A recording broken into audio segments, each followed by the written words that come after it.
बिस्मिल्लाहिर्रहमानिर्रहीम। नेशनल टी20 कप जारी है और नेशनल टी20 कप में शानदार परफॉर्मेंसेस और धमाकेदार इनिंग्स का सिलसिला जारी है। और कल शाम भी हमने एक शानदार परफॉर्मेंस और धमाकेदार इनिंग्स देखी मोहम्मद हुरैरा की जानिब से।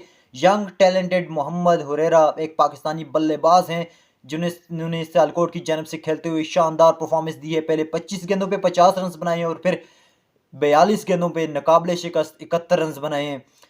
और इस धमाकेदार इनिंग्स में मोहम्मद हुरैरा ने 11 चौके भी लगाए हैं सियालकोट की जानिब से खेलते हुए। और ये मैच खेला जा रहा था सियालकोट मुकाबला फाटा। तो आज हम मोहम्मद हुरैरा का बैकग्राउंड बताते हैं। तो 2002 में ये पैदा हुए हैं मोहम्मद हुरैरा और इनका जो आबाई शहर है वो है सियालकोट। सियालकोट में ये पैदा हुए हैं। 21 साल मोहम्मद हुरैरा ने फर्स्ट क्लास डेब्यू जो है वो कायद-ए-आज़म ट्रॉफी में नार्दन की जानिब से खेलते हुए किया 2021 में। तो 2 सीज़न उन्होंने नॉर्दर्न की जानिब से खेले और ये सीज़न जो है वो मोहम्मद हुरैरा जो हैं अपनी आबाई टीम सियालकोट की जानिब से खेल रहे हैं और सियालकोट की जानिब से कल शानदार परफॉर्मेंस दी है मोहम्मद हुरैरा ने। तो देखते हैं आगे मोहम्मद हुरैरा कैसा परफॉर्म करते हैं, ये तो वक्त ही बताएगा।